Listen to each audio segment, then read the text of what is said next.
Good afternoon, everyone. This is Jennifer Schaus, and we are coming to you live today from Washington, D.C. And thank you for joining us in our webinar series program.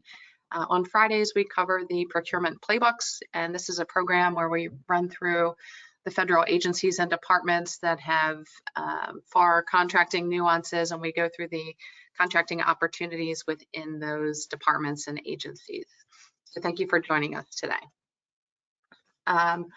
We also wanted to let you know that on Wednesdays we cover the actual FAR regulations and rules, and as I mentioned, the nuances within those departments or agencies, and then on Fridays is the corresponding playbook series. So you'll see the schedule here. This is the Wednesday schedule that runs through the end of August. Today we're obviously covering Transportation Command, which is part of Department of Defense. And then, as I mentioned, on Fridays is the playbook series. And again, they all correspond. The Wednesdays and Fridays are the same departments and agencies. You can sign up for those on our website under either the playbook or the FAR supplement tab. We also wanted to bring your attention to an in-person networking event. We're back at the Kennedy Center after a 2-year hiatus due to COVID. But this was a 15-year networking event that we've had, and so we're back in action on Monday, which is this coming Monday, March 28th, for 2 hours of networking. We've got the State Department as well as Homeland Security, who will be our government agencies that are being represented. We've got several sponsors, and over 150 government contractors will be in attendance. If you want to sign up for the event, there is a link on our website under the Events tab, and that'll take you directly to the registration. Please note that ticket prices actually go up today at 6:00 p.m. Eastern Time. And so today we want to thank our sponsors. First up is the Virginia PTAC. This is the Procurement Technical Assistance Center, and they cover the entire state of Virginia. So the Virginia PTAC is housed at George Mason University in Fairfax, and they offer free one-on-one counseling to firms in Virginia on federal, state, and local government procurement topics. Online resources and group trainings are complimentary with no restriction on your business location. So if you're interested in learning more, just use the links provided on the slide here to explore what the PTACs can offer. They will also actually be at the event on Monday. We also want to thank our other sponsor, the Federal Business Council. The FBC creates and manages virtual and in-person meetings and events to connect industry and government. The FBC works in the form of in-person and virtual conferences, training events, policy dialogue, and outreach. Over the last 40+ years, the FBC has become a comprehensive resource for connecting industry and federal government. You can get a list of their events on their website, which is in the lower center of your screen. And if you have any questions, you can contact David. His email and phone number, David Powell, is at the bottom of your of the slide. C3, who will also be at the Kennedy Center on Monday night, is a full-service IT provider.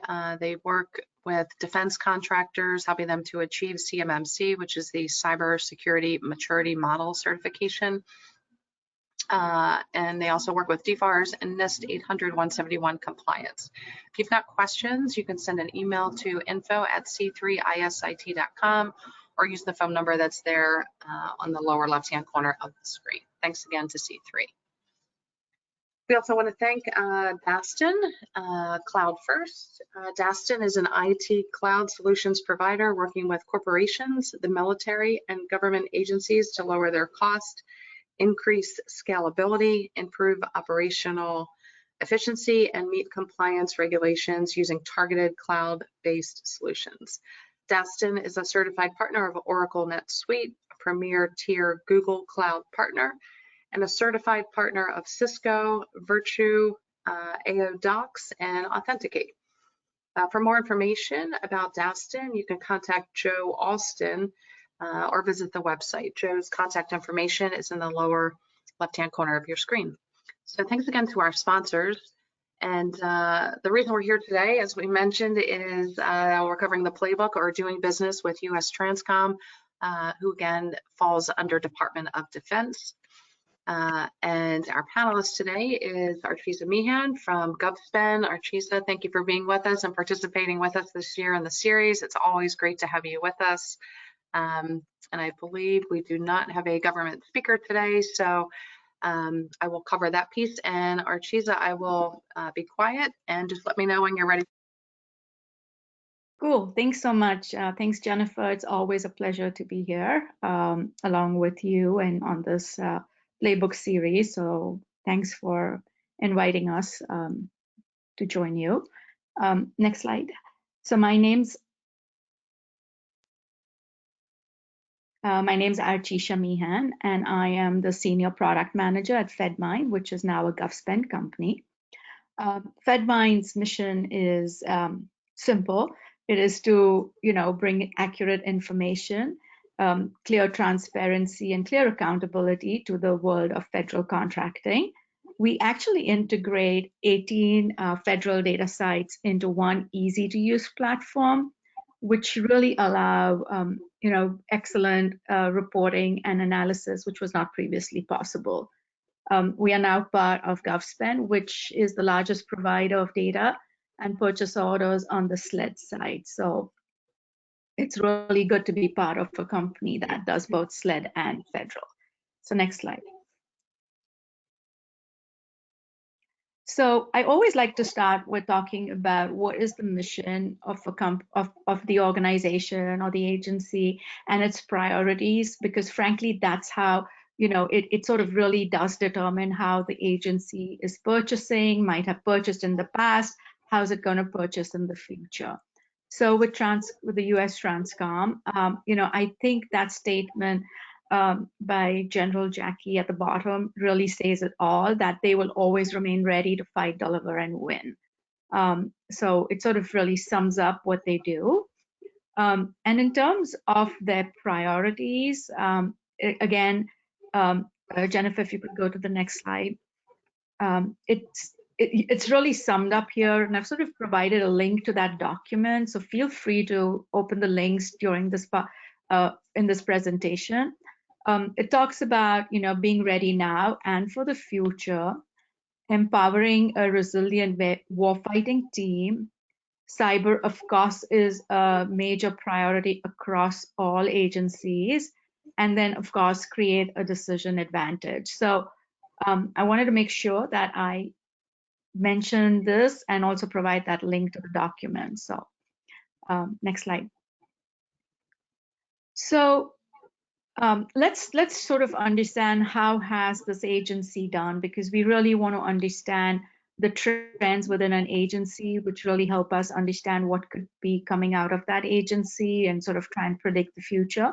But the agencies awarded for FY21 a little less than $4 billion to 316 companies.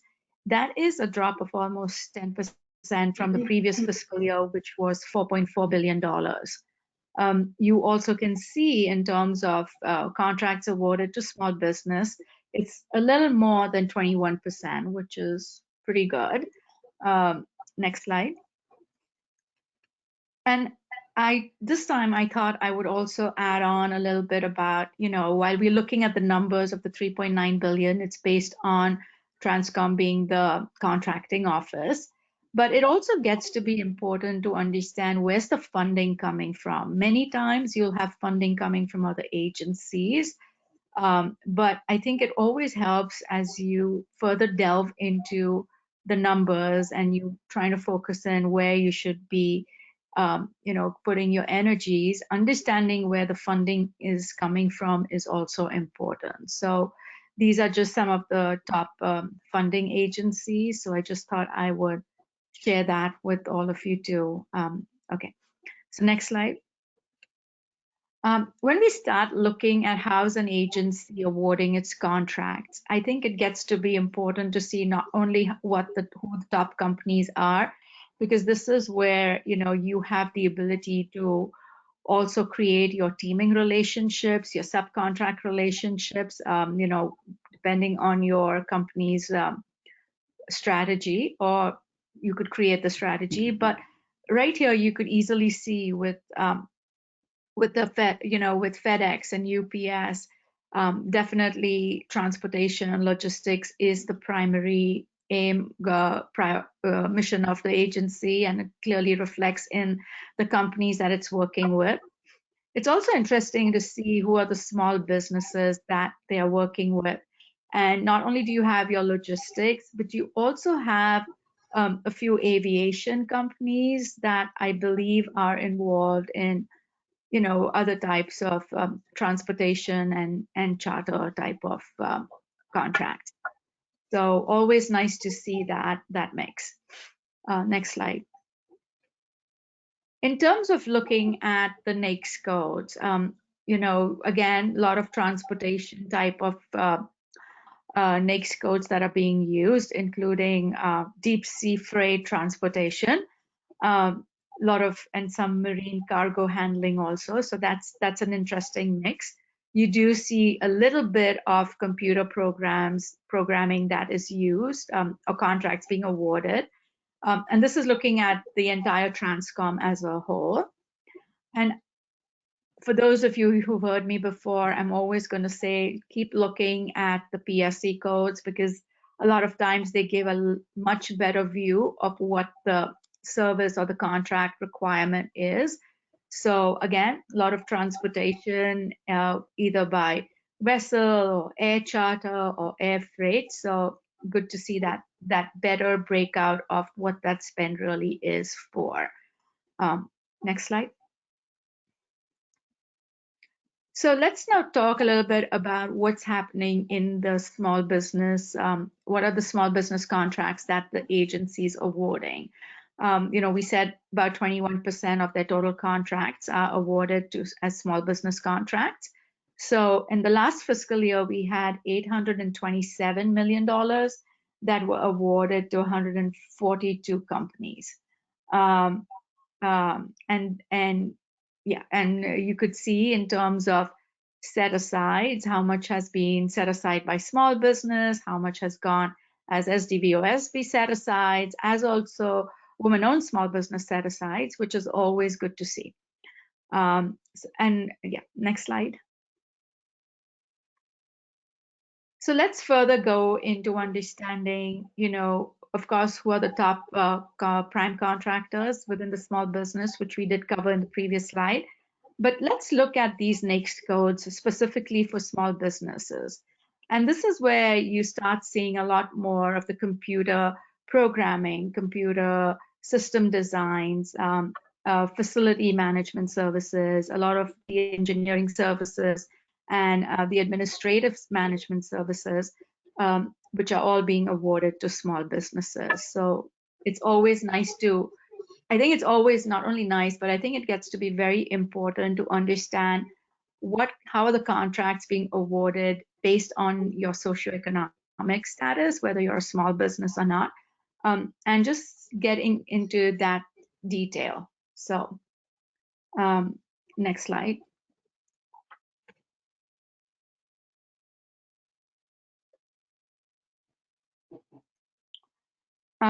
So the other thing that I wanted to talk about is OTAs, or other transaction authorities. I wasn't sure if any of them had been awarded at Transcom, and was really surprised to see that $16.7 million were awarded to two companies. One was Trustworks and the other one was Rolls-Royce Corporation. So that was interesting. And I thought I would share that with you, and hence the link to the report is also there, so you could see what the contracts were for. Next slide. Now, categories and category management. Again, I think this is very important. We looked at how contracts are being awarded under the various NAICS codes and PSC codes. But as we start looking and thinking more about strategic sourcing, category management definitely is part of it. So this is a nice way for you to really get a much better appreciation of how this agency is spending. Transportation and logistics services account for almost 64% of this spend. And most of the spend, of course, is going to going as OTSBs. Interestingly, travel and lodging is another part of the spend, again, going to large, going as other than small businesses. But it's where, when we start looking at the IT and the professional services and the facilities and construction type of categories, do you see a lot of those dollars going into going as small business? So again, looking at the various categories within any agency and then further dissecting it by small and other than small and sort of getting further into those transactions is a really good way to know how an agency is spending and what your strategy should be. The next question. Next slide. So again, part of my strategic sourcing and category management is understanding what are the various GVACs that are being used at an agency. Of course, given the fact that most of Transcom's spend is on the logistics and, with companies such as FedEx and UPS, spend across the GVACs is relatively less. However, you could see the top ones that are being used, seeing T4NG here as also 8A stars. But, if you are providing any of those IT type of services or administrative type of services, it would be interesting to see, how much of those are being acquired and purchased on the various GVACs, sort of doing keyword searches for the specific agency and seeing what other GVACs and IDIQs that they might be using. So, just want to make sure I share that with you. Next slide. So looking at subcontracts, again, that is something that's always interesting.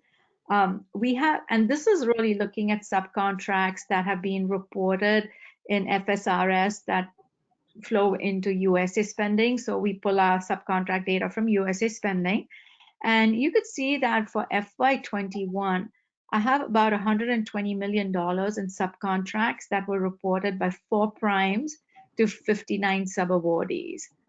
So Northrop, Jacobs, Raytheon, and CACI are the top primes, and Peraton Inc. in this case seems to be the largest subcontractor. So again, thought it would be interesting to share this. A lot of times I have small businesses looking at who the subcontractors are, what are they working, what is it that they're providing to the prime contractors, and using that information to really create relationships with those prime contractors at an agency as a way of maybe hopefully entering an agency or deepening their relationship within an agency. So I think it is important to see what's happening on the subcontracting side and just sort of understand who are the subs that a prime is working with.